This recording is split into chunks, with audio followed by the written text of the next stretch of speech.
The badge hit the saloon floor with a sound like a gunshot. Every man in the Dusty Creek saloon turned. The piano player's fingers froze over the keys. The bartender set down his rag. Even the two drunks in the corner, who had been arguing about something that mattered to nobody, went silent and stared at the woman standing in the doorway with dust on her boots and fire in her eyes. Pauline Rhodes did not flinch. She stood there in the rectangle of dying afternoon light, her dark hair pinned beneath the brim of a plain felt hat, her jaw set like iron, and she looked at the man who had just thrown her dead husband's badge onto the floorboards like it was garbage.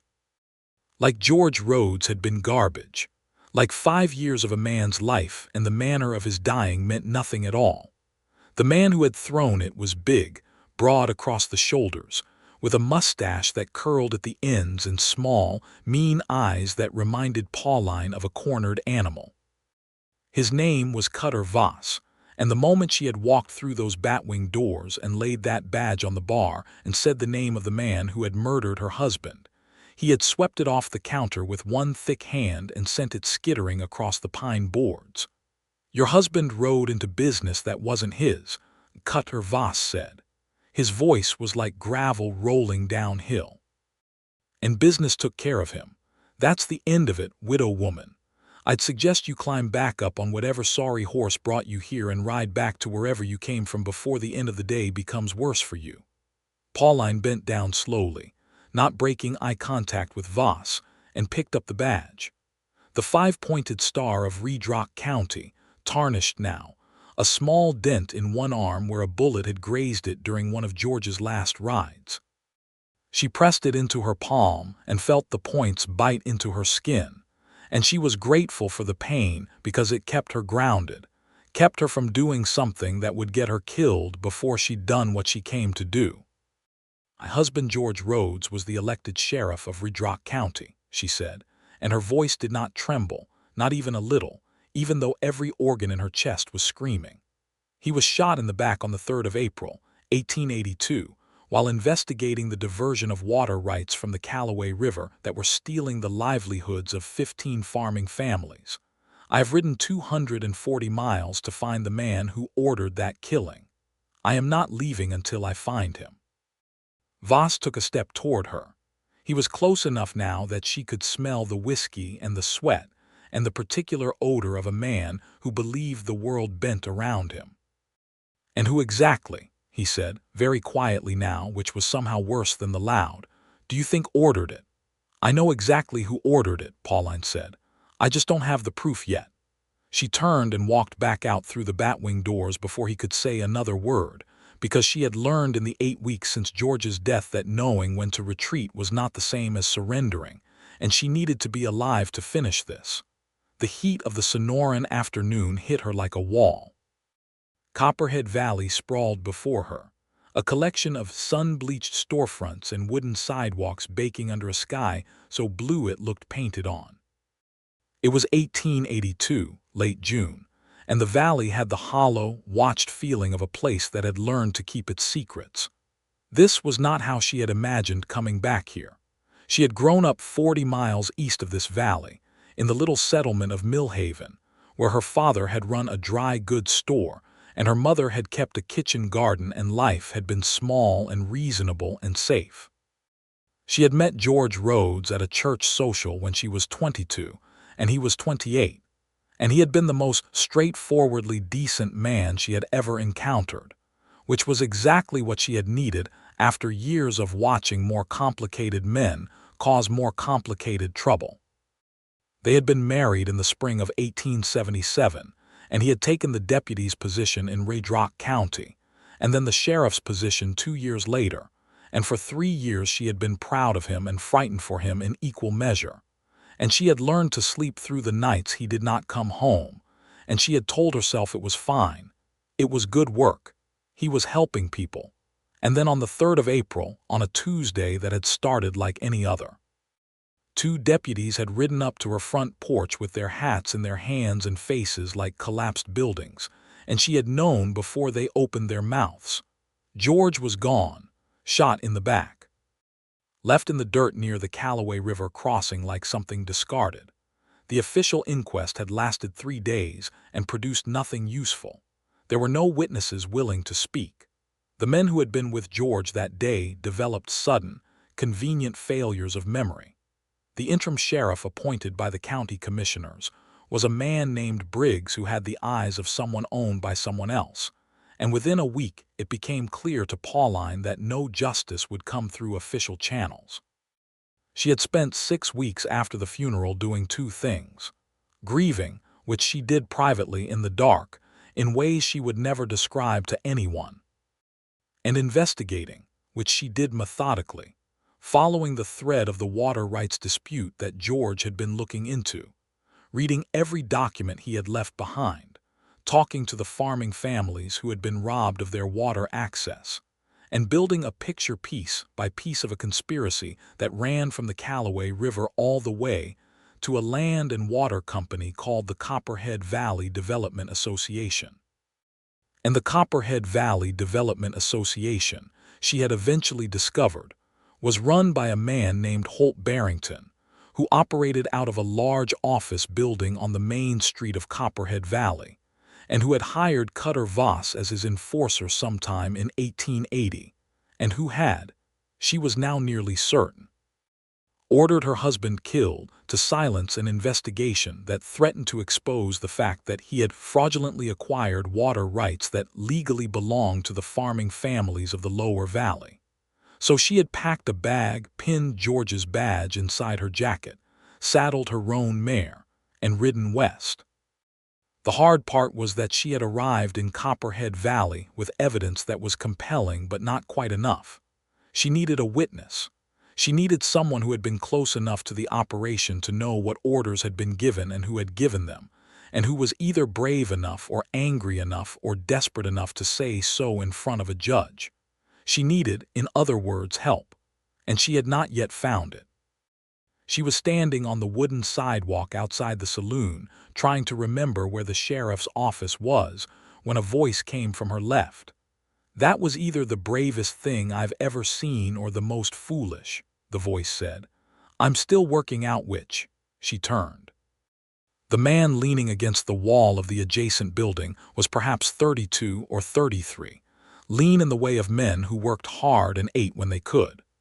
He wore a plain linen shirt with the sleeves rolled to the elbows, and canvas trousers, and boots that had been well made and were now well worn. His hat was pushed back on his head in a way that suggested he wore it out of habit rather than vanity. His face was angular, weathered, with a jaw that looked like it could take a punch without complaint, and his eyes, which were a shade of gray-green that Pauline found herself cataloging despite herself, were watching her with an expression that was not quite amusement and not quite concern but something complicated in between. "Nathan Holloway," he said, and pushed off the wall and extended a hand.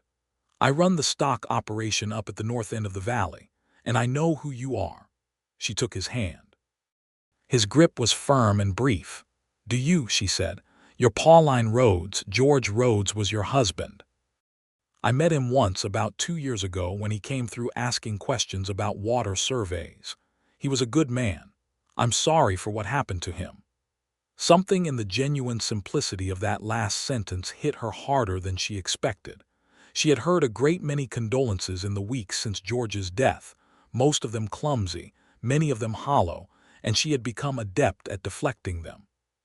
But something in the way Nathan Holloway said it, without performance, without the particular flinching guilt of people who had known more than they'd told the sheriff when he was alive, landed differently. "Thank you," she said. "You just walked into Cutter Voss's drinking ground and told him you knew who ordered your husband's murder," Nathan said. "Which means that within about 20 minutes, Holt Barrington is going to know you're in this valley. Which means you've got a few hours at most before things become significantly less comfortable for you." "I know that," she said. "Do you have somewhere to stay?" She thought of the single room she'd taken at the far end of town before entering the saloon, which she had paid for with the last of the money she'd brought, and which would become a problem by tomorrow morning if she hadn't found a way to make the situation work. "I have a room," she said. Not for long you won't, Nathan said. Barrington owns the hotel, which means the man at the front desk is about to remember that room was double booked. She felt the first real current of cold under her determination. She had anticipated resistance. She had not fully accounted for how completely one man could control the infrastructure of a town. There is a boarding house on Mill Road, Nathan said, and his voice was careful now, measured. Run by a woman named Clara Hatch.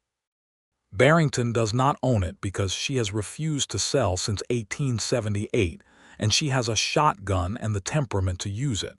She will put you up if you tell her George Rhodes sent you. Pauline stared at him.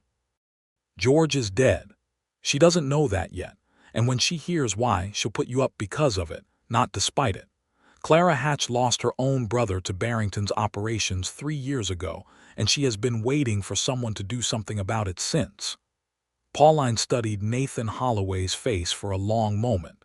She had learned, in the weeks of investigating George's death, to be very careful about who she trusted. The dark past of this valley was full of people who presented themselves as allies and turned out to be extensions of the same corrupt system she was fighting. Hidden motives were the currency of Copperhead Valley. "Why are you telling me this?" she asked. Something shifted in his expression. Not defensiveness exactly, more like someone turning over a card they had kept face down for a long time. "Because Barrington stole my family's water access in 1880, he said. My father's name was James Holloway. He homesteaded the north end of this valley in 1869, ran cattle and a small horse operation. When Barrington diverted the Cowboy River and registered fraudulent water rights, my father's pasture land dried up in 2 seasons. He lost half his herd. He challenged the water rights claim in the county court, and Barrington's lawyers buried him in paper until the money ran out. My father died in the spring of 1880, one of what the doctor called a failure of the heart, but what was actually a failure of the spirit. I have been running what's left of the operation since then, and watching Barrington expand and knowing that if your husband's investigation had continued, it might have finally meant something." He said all of this in the same measured tone, but there was something underneath it, like a river moving fast and deep below a surface that appeared calm. "So I have a motive," he said, "and I am telling you my motive directly because I would rather you know it now than find it out later and doubt everything I've told you." Pauline looked at him for another long moment. "Mill Road," she said. "Clara Hatch. Take the alley behind the feed store to get there," Nathan said. "Don't go back along the main street. Voss has 2 men who watch the street from the livery stable and the barber shop." She nodded, turned, and then stopped. "Mr. Holloway," she said, "are you willing to testify about what Barrington did to your father's operation?" A long pause. The sun was lowering behind the red rock ridges that gave the county its name, painting the sky in shades of copper and burnt orange. "Yes," he said. "I've been willing for 2 years. I just needed someone to testify to." She found Clara Hatch at the boarding house on Mill Road, a small, sharp-eyed woman of about 50 who wore her gray hair in a severe braid and moved through her own house like she was perpetually ready for an argument. When Pauline explained who she was and why she had come and how she had come to find this house, Clara Hatch was silent for a very long moment. Then she said, "You'd better come in and have some supper. We'll talk after." The supper was salt pork, beans, and cornbread, and it was the best meal Pauline had eaten in 5 weeks of riding. Clara's other boarder, a quiet man named Sullivan who worked at the assay office and apparently had the good sense to stay out of valley politics, ate in silence and retired early, and then it was just the 2 women at the table with the oil lamp between them. Clara told Pauline about her brother, whose name had been Frank, who had been one of the farming families dispossessed of their water rights in 1879, and who had died of fever in 1880 after a winter made desperate by a failed crop season. "He wasn't shot," Clara said, her voice flat and hard. "Barrington is too clever for that mostly. He just squeezes. He just takes what keeps people alive and stands back and waits." Frank's death was as much Barrington's doing as if he'd pulled a trigger, but you can't put that in an affidavit. Maybe you can, Pauline said.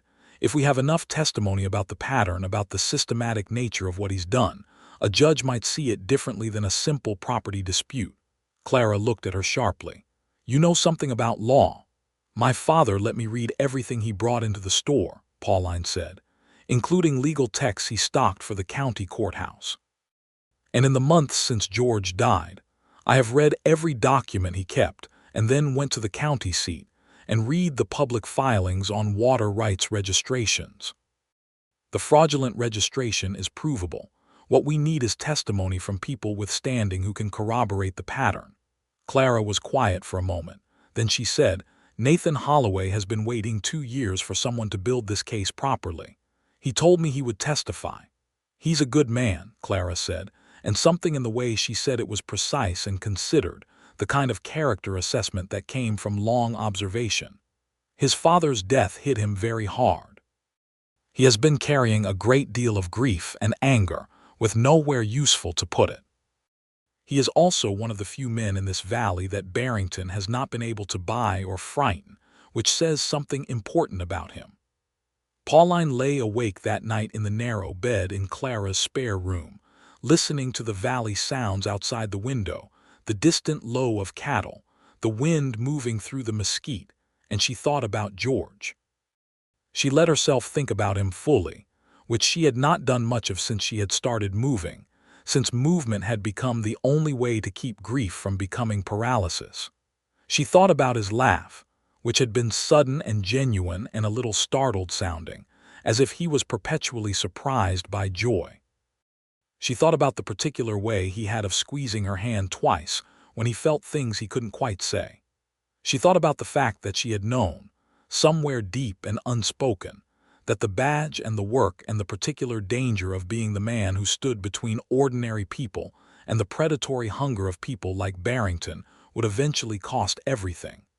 She did not feel guilty for what she felt in that sleepless hour, which was something adjacent to determined. It was not the same as having stopped grieving.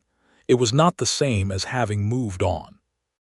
It was simply the particular form that love took when its object was gone, the love becoming a force aimed at the injustice that had caused the loss, and she thought George would have understood that. She thought George would have done the same. In the morning, Nathan Holloway appeared at Clara's door at 7 o'clock with 2 horses and a quiet expression that suggested he had not slept particularly well either. I want to show you something, he said when Pauline came to the door. Something that might be useful for what you're building. They rode north out of town while the valley was still cool, while the light was still the low golden color of early morning, and the smell of the desert was fresh and resinous, juniper and sage, and the particular mineral scent of red rock warming up. Pauline rode her roan beside Nathan's bay gelding, and she noticed that he rode the way men ride who have been on horseback since childhood, easy and unconscious, as if the horse were an extension of himself rather than a separate creature being managed. He took her up into the foothills north of the main valley, following a creek bed that should have had water in it and did not. This was the North Fork of the Cowboy, Nathan said, pulling up at a bend in the dry creek. It fed 6 operations in this part of the valley, including my father's. In 1879, Barrington's engineers came through and surveyed the upper watershed. In 1880, he filed water rights on the main channel based on a preemption claim that was backdated. The backdating is what makes it fraudulent. He claimed the rights predated my father's homestead claim by 3 years. But my father's original land papers, which I have kept, include a survey that shows the creek running full and free as of 1869, which contradicts Barrington's claim that he had diverted the water for agricultural use since 1866. He reached into his saddlebag and produced a folded document. Pauline took it and opened it carefully. It was a hand-drawn survey map, clearly old with notations in faded ink. This is the original, she said. My father kept everything, Nathan said. He was that kind of man, careful, organized, believed in documentation. A brief pause. It didn't save him, but it might save someone else. Pauline looked at the map for a long time. She could see immediately that it was exactly what she needed.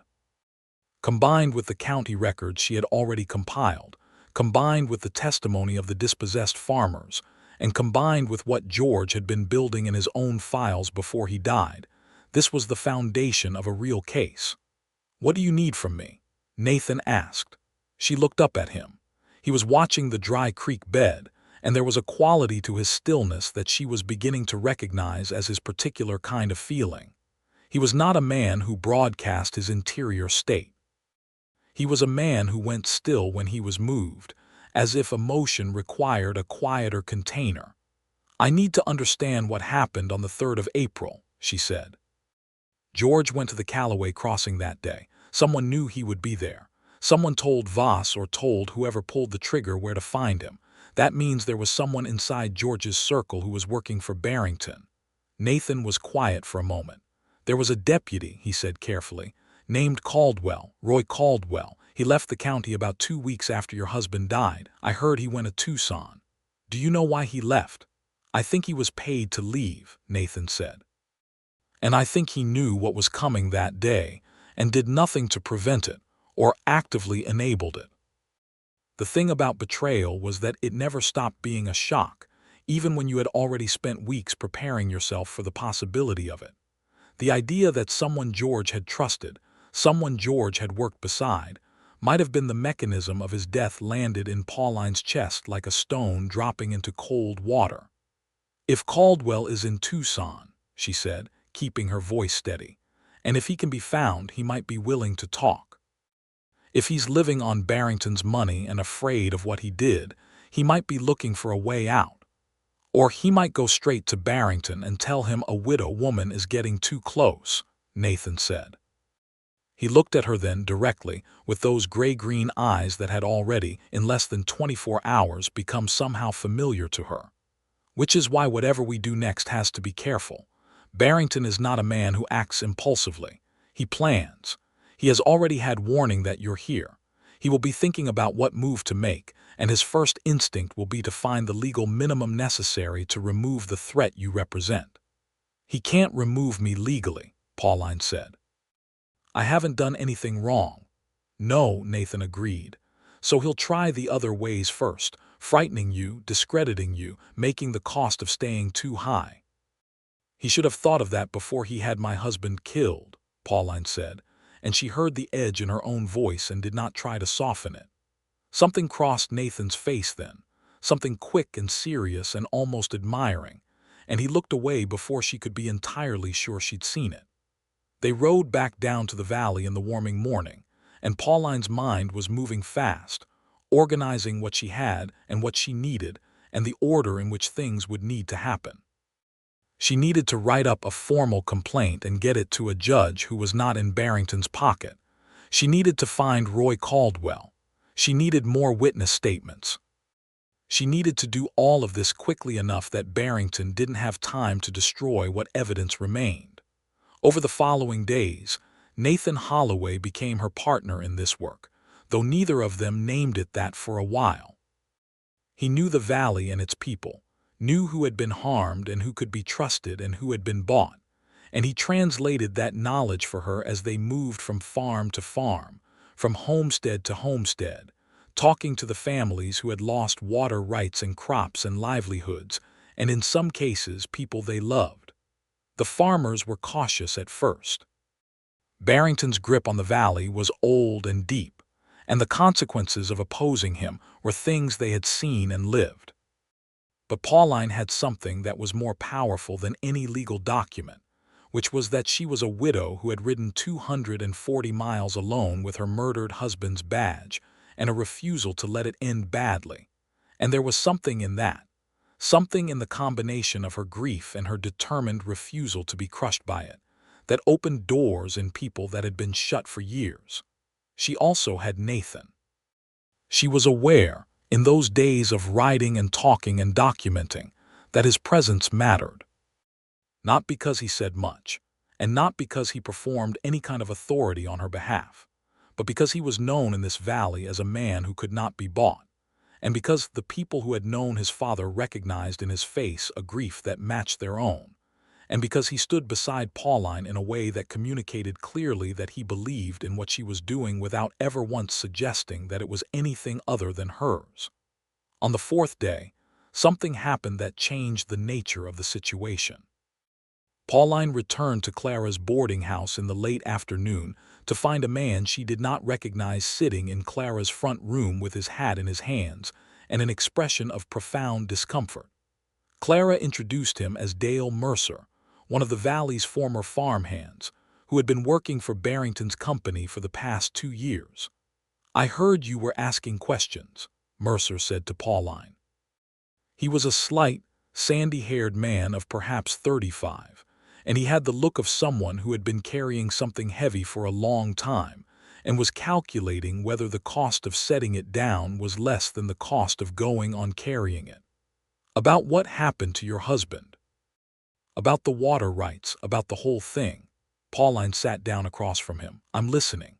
"I was there," Mercer said. "Not at the killing, but at the meeting before, the night before your husband died. I was doing odd work at Barrington's place, fixing a fence on the east side of the property, and I heard voices through the window of his study. Him and Voss and 2 other men. They were talking about the sheriff and his investigation, about how it needed to be ended. Voss said he had someone on the inside who could arrange where the sheriff would be the next morning. The room was very quiet. "Caldwell," Pauline said. "That's the name they used," Mercer confirmed. "Roy Caldwell. He was going to lead the sheriff to the Callaway crossing on some pretext and then leave before things happened. He wasn't supposed to be present for it, just set it up." Pauline felt the weight of it settle into her. Not surprise, not anymore. Just the terrible, complete confirmation of a thing she had already half known. "Would you testify to this?" she asked. Mercer's hands tightened around the brim of his hat. "Barrington will destroy me if I do." "He will attempt to destroy you," Pauline said carefully. "But if there are enough witnesses, if the case is strong enough, if we get it in front of a judge who is not compromised, then testimony from multiple corroborating sources becomes very difficult to suppress. And if the judge is compromised, then we go to the territorial level," Pauline said. "Arizona territory is not entirely in Barrington's pocket, and there is a federal marshal circuit that operates independently of the county system." Mercer was quiet for a long moment. "My wife and children are at a farm east of here," he said. "If Barrington finds out I talked to you before this is over, he'll go for them first. Then we move quickly," Pauline said, "and quietly. And we get your family somewhere safe before anything becomes public." She looked at Clara, who gave a small, decisive nod that meant she understood and was already thinking about how to arrange it. Nathan arrived at the boarding house that evening, and she told him what Mercer had said. He listened without interrupting, and when she was finished, he was quiet for a long moment, and she could see him working through the implications with the same methodical quality she had noticed in everything he did.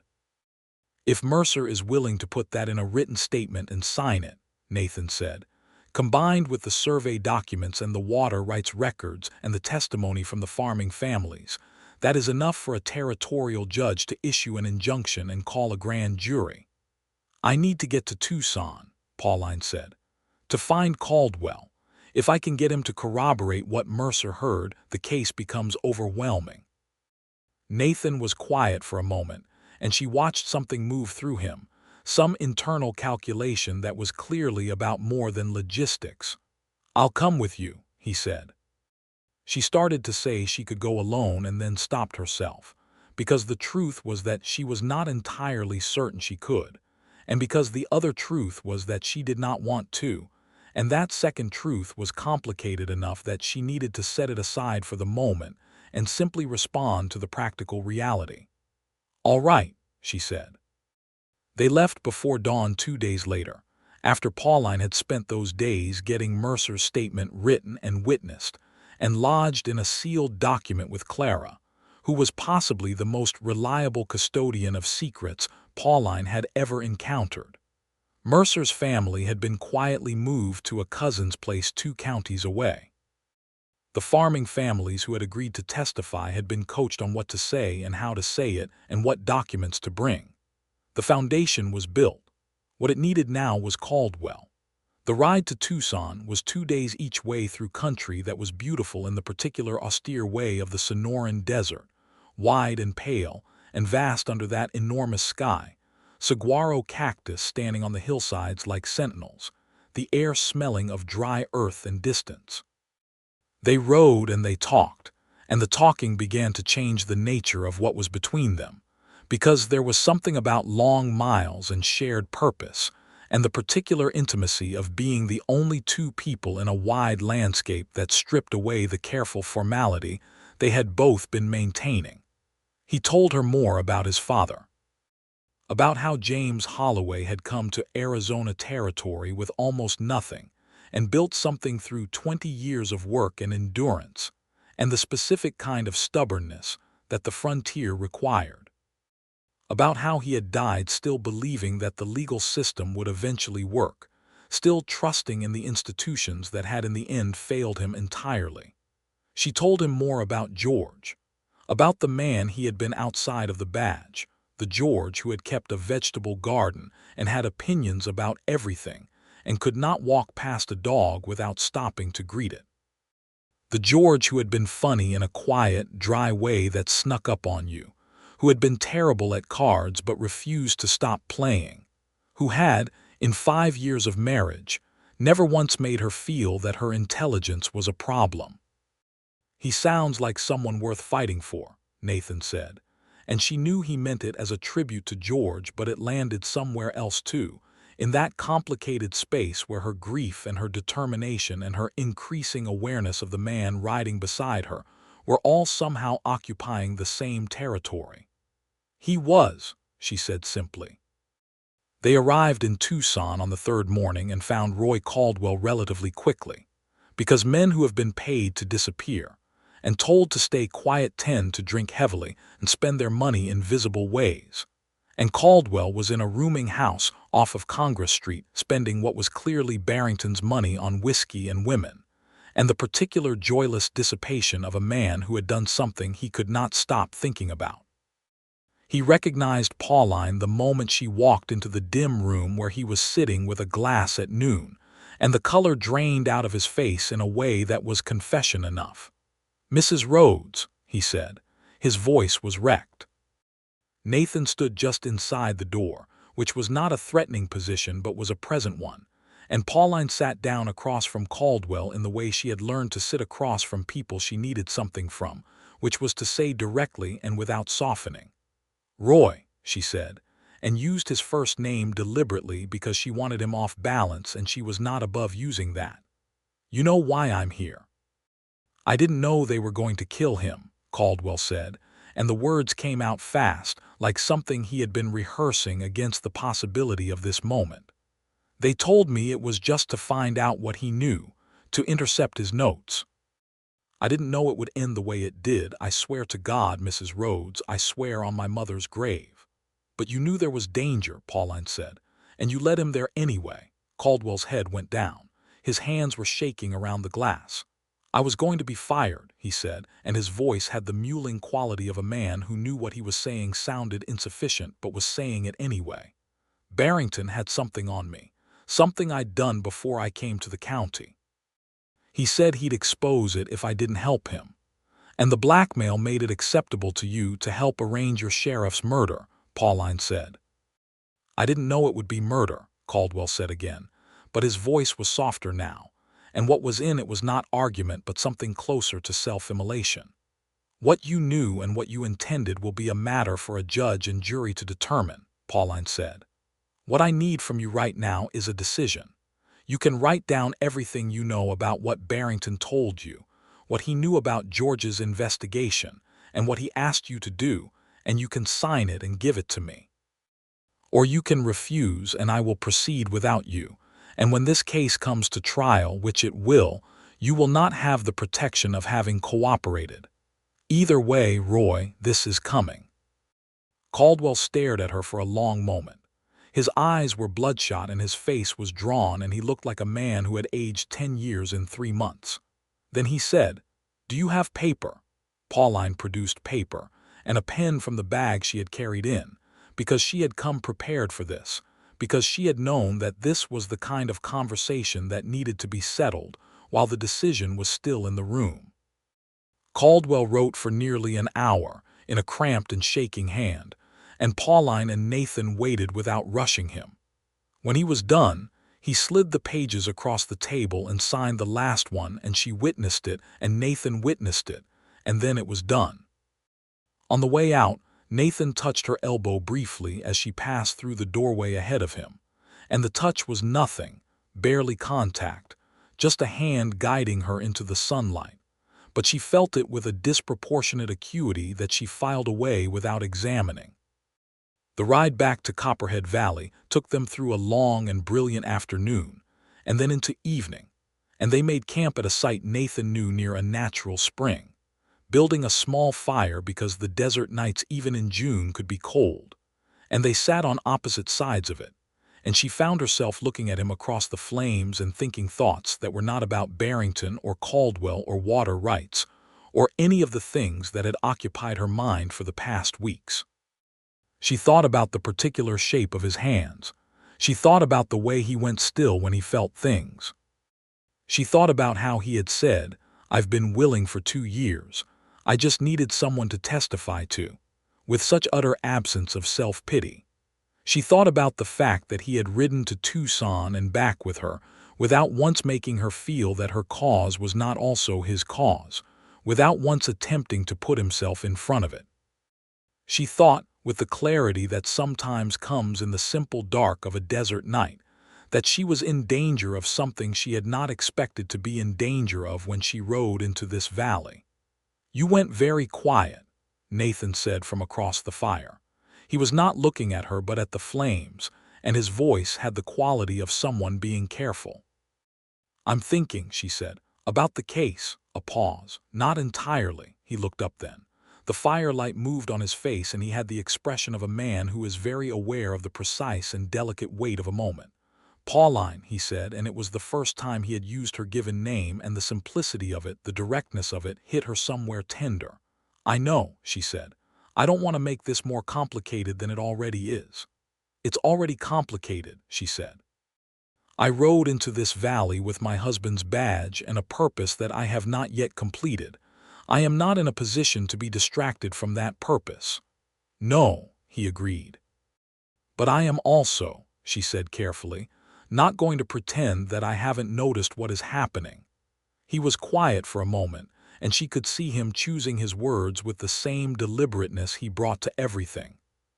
"What is happening," he said, "is that I have spent 4 days watching you dismantle a corrupt empire by sheer force of character and preparation, and somewhere in that process I have found myself entirely unwilling to imagine the end of it as the point where you get on your horse and ride back to wherever you came from." She held that. "Let it settle." "That's a very measured way of saying something," she said.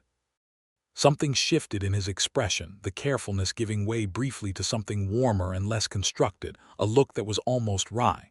"I'm a measured kind of person," he said, "most of the time." "George was not measured," she said. "George was the most immediately readable person I have ever known, every thought right there on the surface." "Is that what you prefer?" Nathan asked, and there was no jealousy in it, only honest inquiry. "I don't know what I prefer," she said honestly.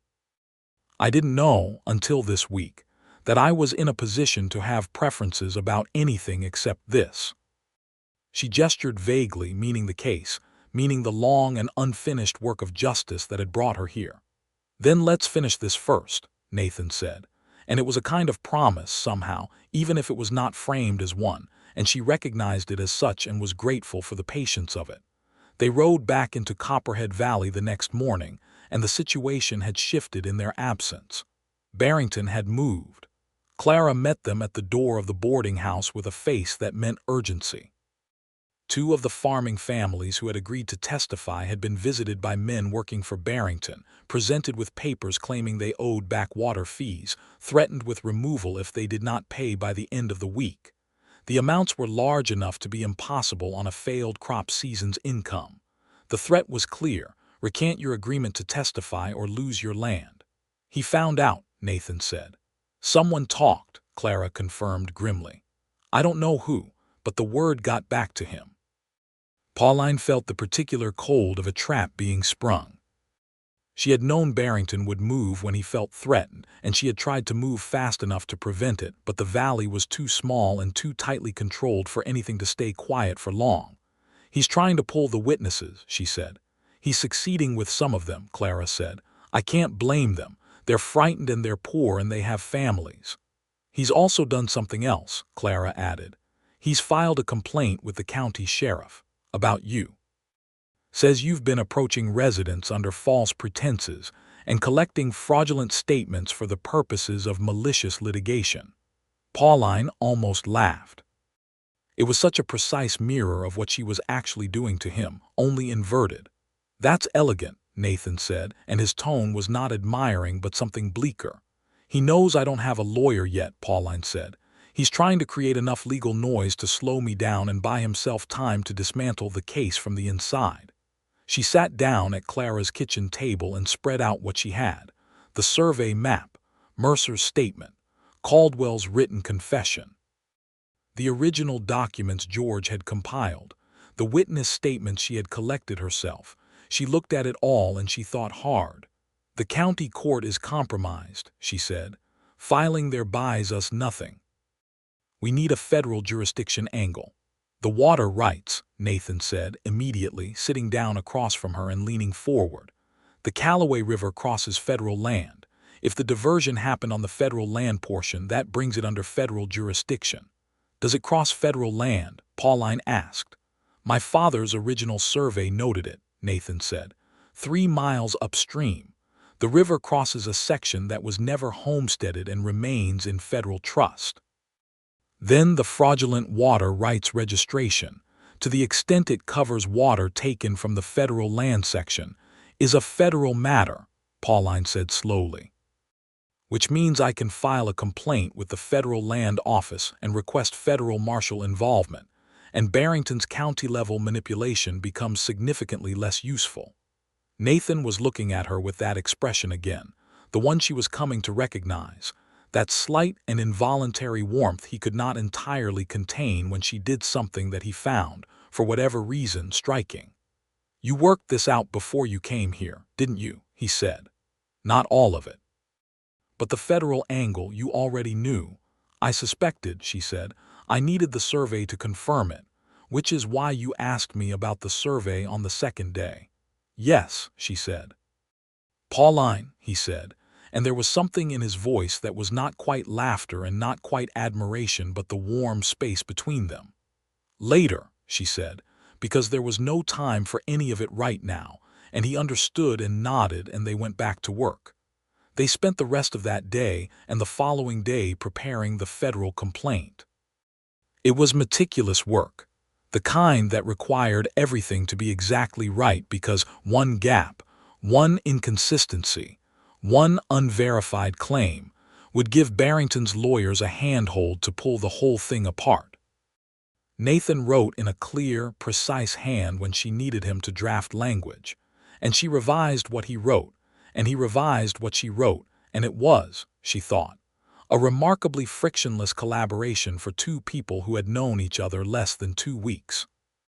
The night before she planned to ride to the federal land office in the county seat, Clara made coffee and they sat together, the three of them, and there was a quiet ease to it that felt strange and good and slightly unreal given the high stakes of everything surrounding it. "You'll need to be careful on the road," Clara said. "If Barrington suspects you're going to the federal office, he may try to intercept you." "I'll take the eastern route," Nathan said. "Longer but less predictable." "I can manage the ride alone," Pauline said, because she needed to say it, needed to establish that she was not asking for protection. "I know you can," Nathan said. "I'm not coming to protect you. I'm coming because my name is on half those documents and I need to be present to verify them." She accepted that because it was true. That night, for the first time in months, Pauline dreamed of something other than George's death. She dreamed of the valley as it must have been before Barrington, the Cowboy River running full and bright, the farms green, the families with something to show for their labor. She woke with a feeling she did not immediately recognize, and then identified as something like hope, which was an emotion she had not fully trusted herself with since April. The road to the county seat held no ambush, which she had half prepared herself for, though they rode with their eyes open and their attention wide.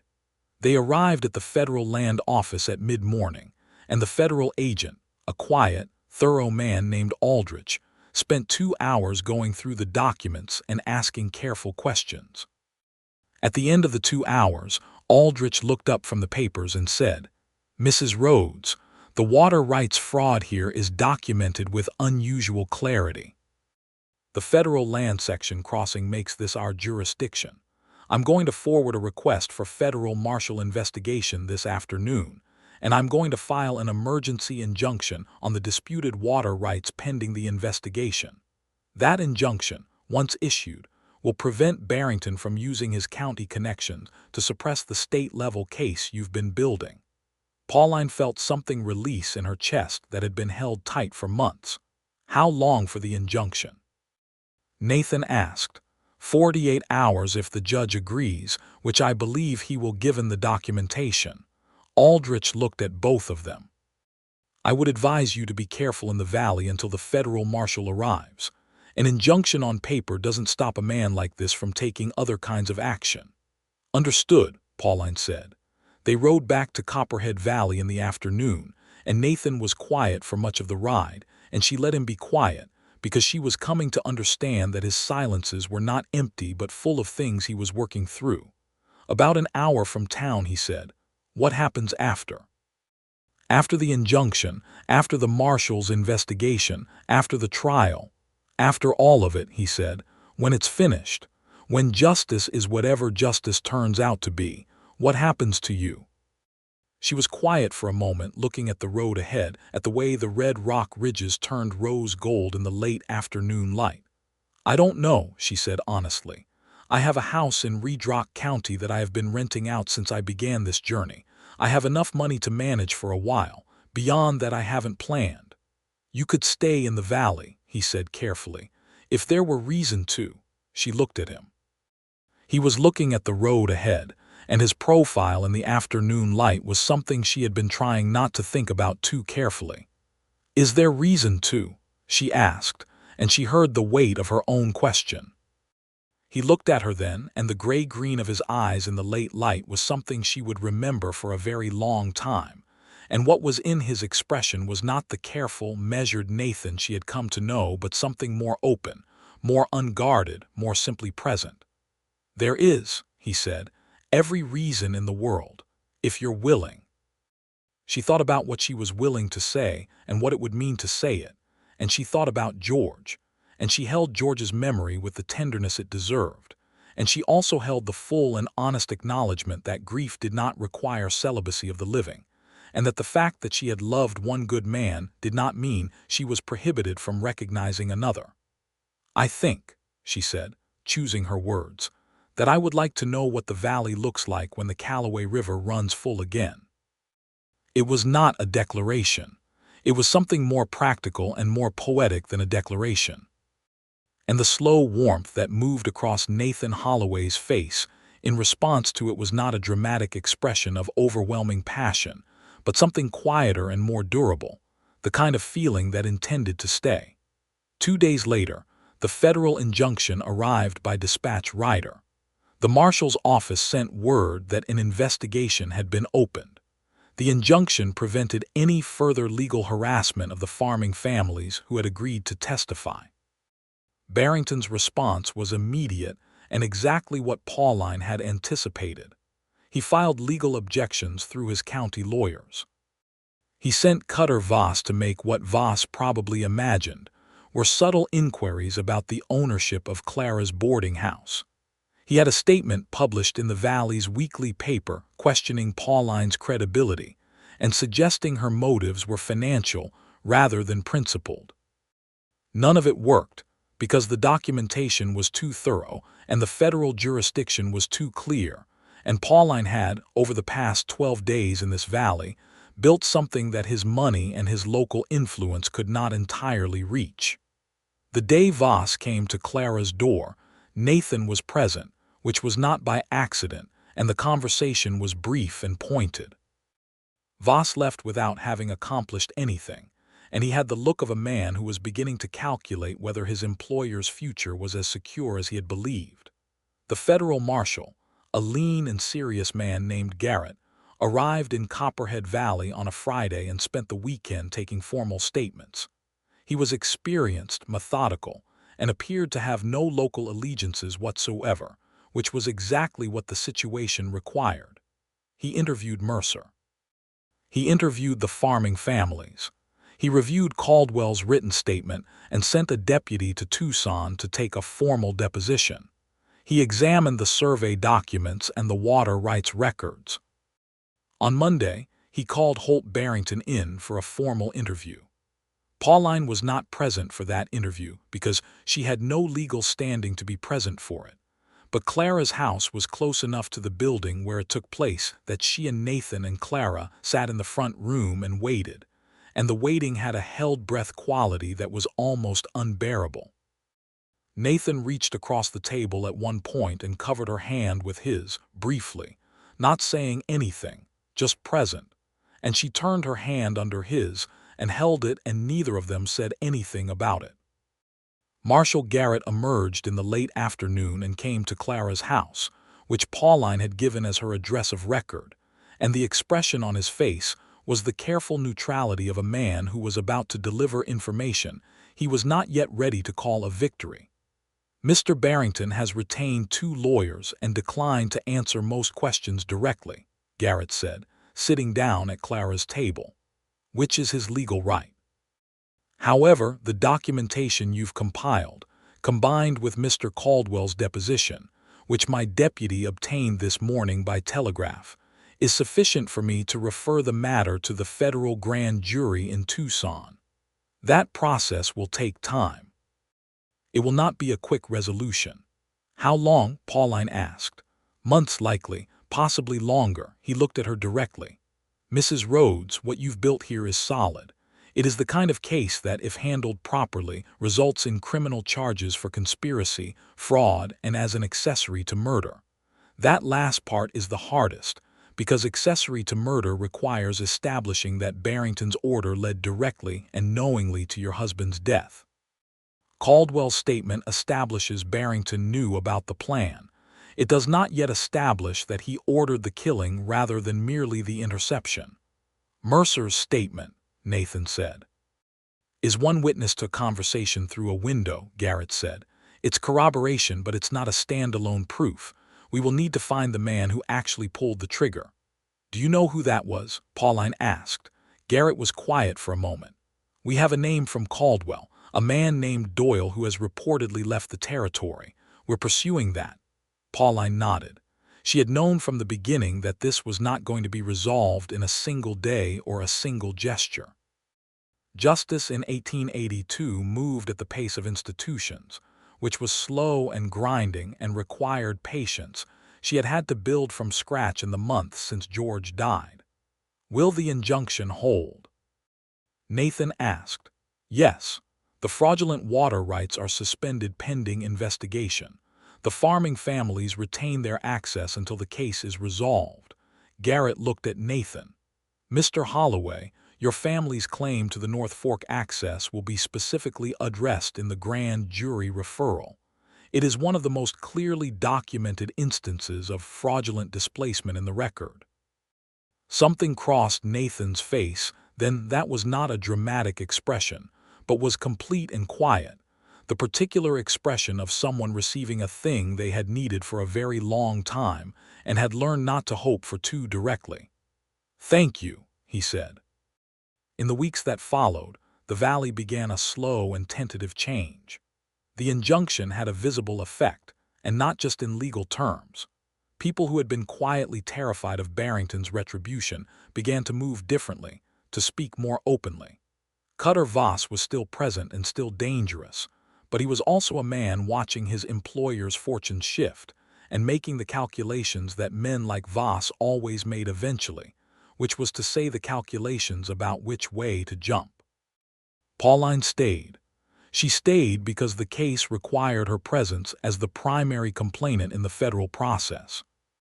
She stayed because the farming families needed someone to help them navigate the documentation and the process.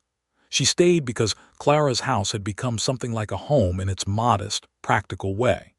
And she stayed because of Nathan Holloway, though she was careful about that, careful to let it develop at a pace that honored both the complexity of what she was still carrying and the genuine and apparently patient and apparently quite serious nature of what was growing between them.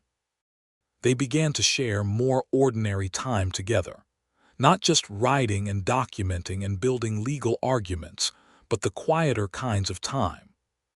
She would ride up to his ranch in the late morning sometimes, and they would work together on whatever needed doing, because Nathan was short-handed and she was capable, and it turned out that the same quality of focused competence that made her effective at building legal cases made her effective at other kinds of work too. She was good with horses, which surprised him until he explained that it shouldn't have surprised him at all given what she had already demonstrated about herself. And she said that George had taught her in the early years of their marriage, and they both let that sit comfortably, the way they had both learned to let George sit comfortably between them, not as an absence or a wound but as a presence, a real person who had mattered and still did. One morning, about 6 weeks after her arrival, she and Nathan were repairing a section of fence on the north pasture, working in the comfortable silence they had developed, when he stopped and looked out at the dry creek bed that was, because of the injunction, now being monitored for the return of the diverted water. "My father built this fence," Nathan said. "He and a neighbor, a man named Reeves who moved on years ago. It took them 3 weeks. I was about 11 and I was considered a pest." Pauline smiled, looking at him. "Were you?" "Completely," he said, and the warmth in his voice at the memory was something rare and unguarded. "I had very strong opinions about where the post should go, and I was vocally wrong about all of them." She laughed, genuinely, and it was a sound that surprised her a little by its own freedom, the way a real laugh always did when it had been a while. Nathan looked at her when she laughed, and the expression on his face was the one she recognized, the one that was not careful and measured but something simpler and deeper. And then he said, without preamble or particular drama, "I love you. I've been working out how to say it for 3 weeks, and I've concluded the only way is directly." She was quiet for a moment.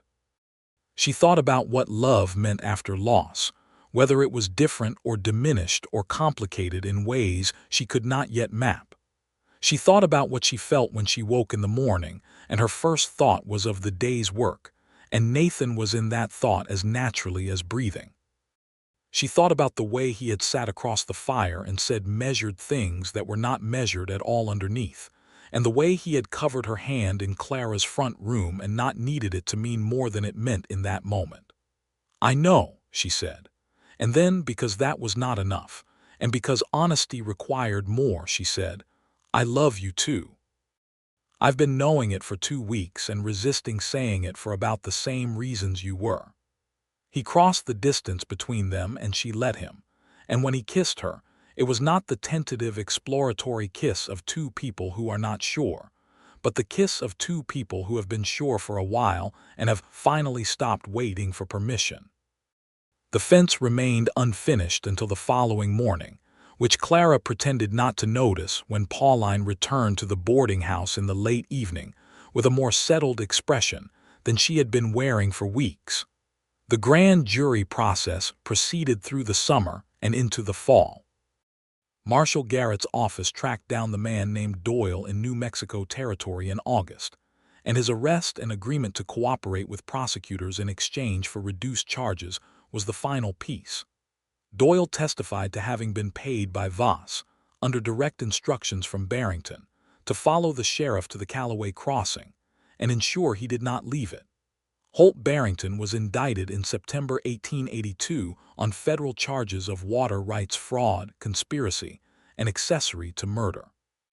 Cutter Voss was charged with conspiracy and with facilitating the murder, and he did not make the calculation to jump until it was too late, which Pauline had privately suspected would be his particular failure. Roy Caldwell faced a separate proceeding for his complicity, and was ultimately given a sentence that the prosecutor described as taking into account his cooperation. The trial was in Tucson in November. Pauline attended every day. Nathan sat beside her. The farming families who had testified sat in the gallery and watched a process that most of them had been told for years was not available to people like them. On the fourth day of deliberations, the jury returned a verdict of guilty on all counts.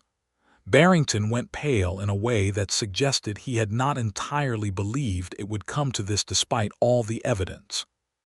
He had likely spent decades believing that his money and his connections were a kind of permanent immunity, and the moment that belief broke in his face was something Pauline watched with a feeling she could not reduce to simple satisfaction, because it was also the moment when she understood that she had done what she came here to do, and that George's death had not gone unanswered, and that the farming families of the lower valley would have their water rights restored, and that Nathan Holloway's father's name was part of a public court record that said what had been done to him, and that it was wrong. She pressed her fingers to the badge she still wore pinned inside her jacket, the tarnished five-pointed star with the small bullet dent in one arm, and she said something to George that was private and had no words, just the weight of it. Nathan held her hand through the whole of the verdict reading, and afterwards, outside the courthouse in the November Tucson sun, the farming families clustered around with the particular dazed relief of people who have received something they had stopped entirely believing in, and there was noise and gratitude, and also, from some of the older ones, a kind of weeping that was not sadness but its opposite. Mercer shook her hand and said, "I wasn't brave until you made it possible to be brave," and she told him that was enough.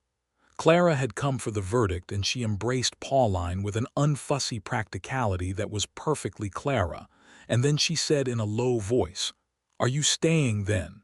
And Pauline said yes. The drive back to Copperhead Valley was quiet and golden, the desert in November holding a different light than summer, cooler and more horizontal, and Pauline and Nathan rode side by side, and there were long stretches where neither spoke because nothing needed saying. About an hour from the valley, Nathan said, "I want to ask you something." She looked at him. "I want to ask you to marry me," he said in the direct and unceremonious way he had, "but I also want to ask whether it's too soon, and I want you to tell me honestly rather than tell me what seems appropriate to say." She was quiet for a moment. "It's not too soon," she said. "I've been thinking about it since August, and I've thought about it enough to know my own mind." She paused. "I want to be honest about something, though. I will always have loved George. I will always keep that with me.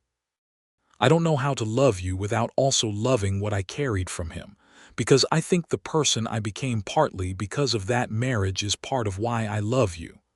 "I know that," Nathan said. "I have never once wanted you to be a person who loved George less. I would not trust a love that required you to be smaller to fit into it."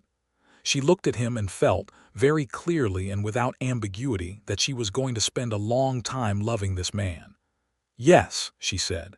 "Yes, Nathan, I'll marry you." They were married in December 1882, on a cold, clear day when the sky was the deep winter blue of high desert mornings, at the small Presbyterian church on the south end of Copperhead Valley. Clara stood up with her. Nathan's nearest neighbor, a rancher named Whitfield who had known James Holloway since the early homestead days and who shook with visible emotion during the ceremony, stood up with Nathan. The farming families came. Mercer came with his wife and 2 children. The creek beds were still dry, because the restoration of the water rights was a legal victory that would take time to manifest in the physical reality of the watershed. But the legal process was well underway, and by the following spring, the engineers hired by the Federal Land Office would begin the restoration of the diverted channels. Pauline wore a dress that Clara helped her alter from one she had brought with her, dark blue wool with buttons at the wrist, and she wore George's badge pinned inside the collar where it sat against her collarbone, which was her own private ceremony within the ceremony.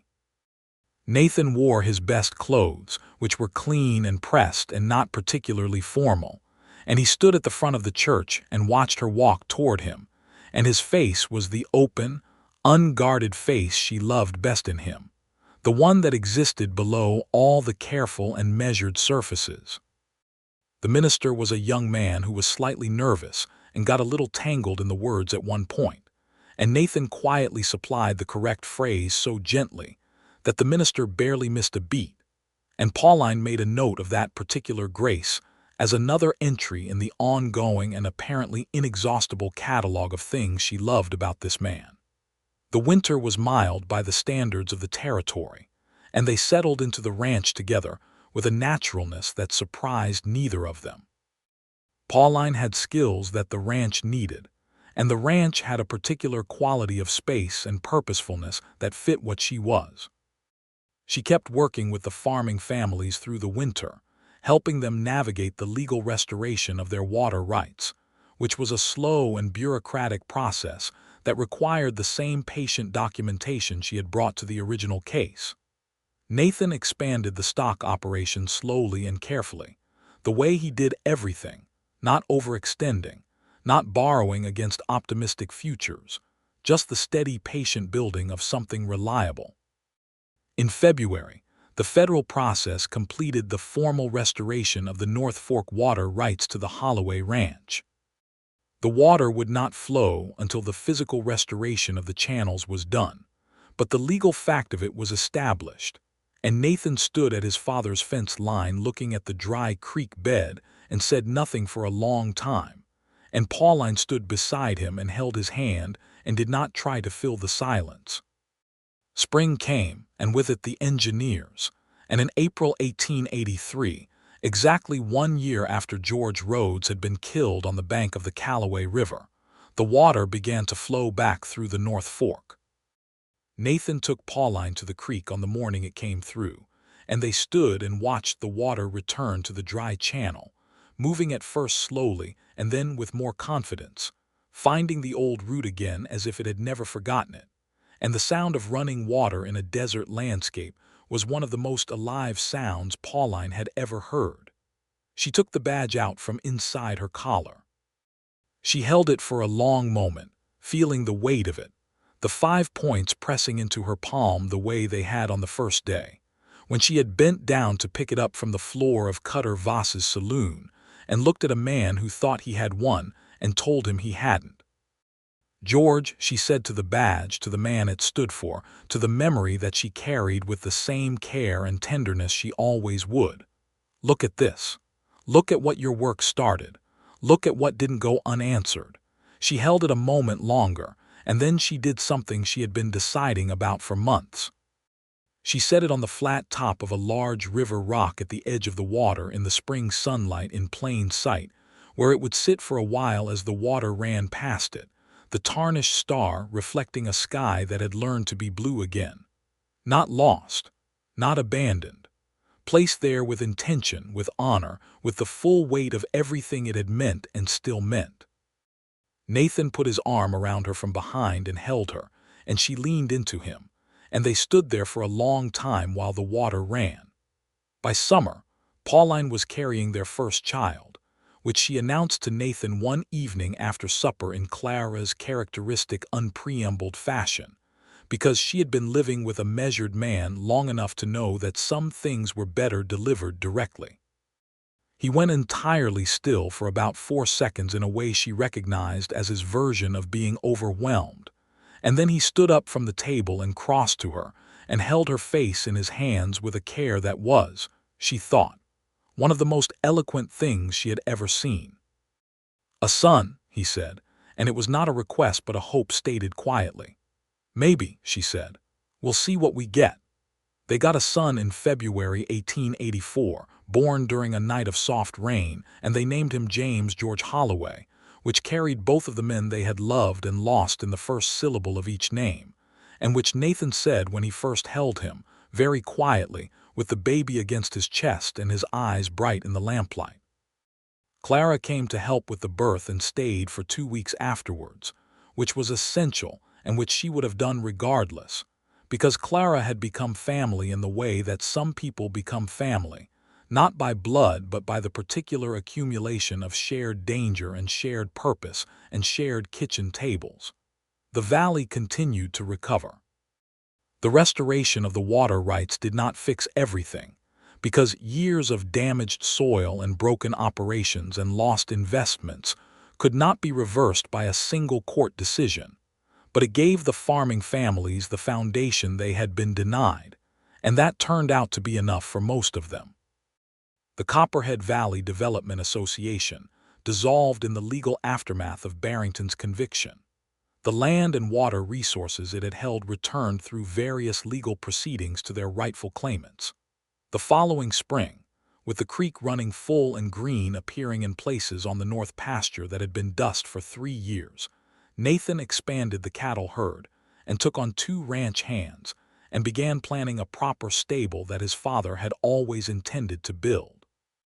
Pauline, for her part, found herself increasingly involved in a kind of work she had not anticipated.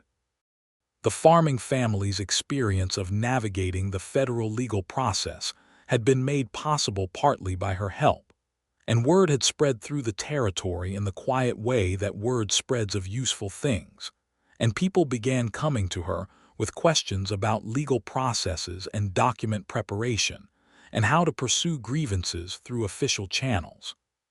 She had no formal legal training, but she had the documents and the experience and the particular ability to read complex official language and render it into plain, actionable terms.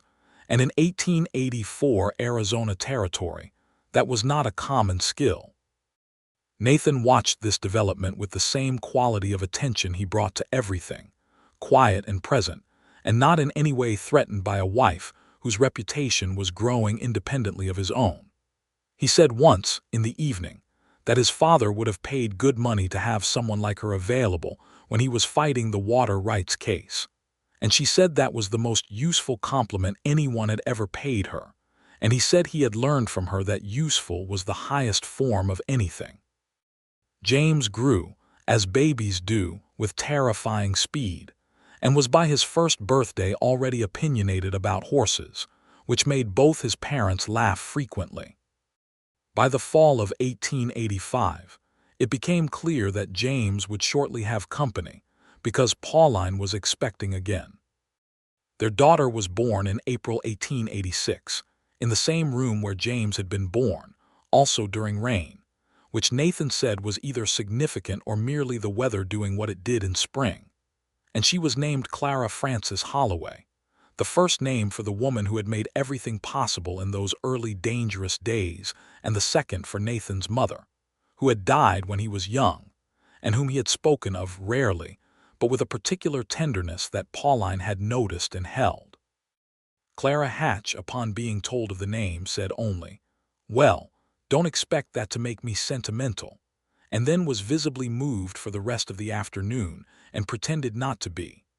Life in the valley settled into the particular rhythms of a place that was building rather than surviving, which was a different quality of effort, harder to describe but entirely distinguishable to people who had known both. There was still difficulty, because there always is, because drought and cattle prices and the unpredictable machinery of the territorial economy were not things that legal victories could entirely protect against. But the difficulty now was the ordinary kind, the kind that yielded to work and patience and the small, incremental daily choices of people who intended to stay and intended to make something. Pauline still kept George's badge. After that morning at the creek, she had retrieved it from the river rock before the day was out, cleaned it carefully, and placed it in the cedar box where she kept the things that mattered most. Not inside her jacket anymore, not carried every day as armor and purpose and driving force, but not gone, never gone. She looked at it sometimes, late at night or early in the morning, in the private moments that belonged to the interior life she had always kept carefully. She thought about George without pain by now, or not the sharp, disorienting pain of the first year, but the settled, clear-eyed memory of someone who was genuinely loved and genuinely gone and genuinely still present in the ways that mattered. She thought about the ride into the valley, the way the sun had been behind her, and the shadow of horse and rider had stretched long on the red dirt road, the way she had known she was riding towards something that would cost her everything, and had ridden toward it anyway. She thought about a five-pointed star hitting pine floorboards with a sound like a gunshot. She thought about a gray-green pair of eyes watching her from a wall, and asking whether what they had just witnessed was brave or foolish. She thought about the Cowboy River running clear and cold in the spring morning, finding its old channel again as if it had never forgotten it. There was a night in the summer of 1886 when she and Nathan sat on the porch of the ranch house after the children were asleep, in the particular ease of a summer evening in the high desert, the air carrying the smell of cooling earth and distant rain. The stars were enormous and numerous in the way they are only when there is no competing light for 50 miles. "What are you thinking about?" Nathan asked. He was leaned back in his chair and looking at the sky the way he sometimes looked at things he thought were fine. "About how it might have gone differently," she said. "Any number of points where it could have gone another way." "Does that frighten you?" he asked. She considered it genuinely, which was the only way she knew how to consider things. "No," she said. "It makes me particular about gratitude. Every good thing I have, I also have the knowledge of how easily it could have not been."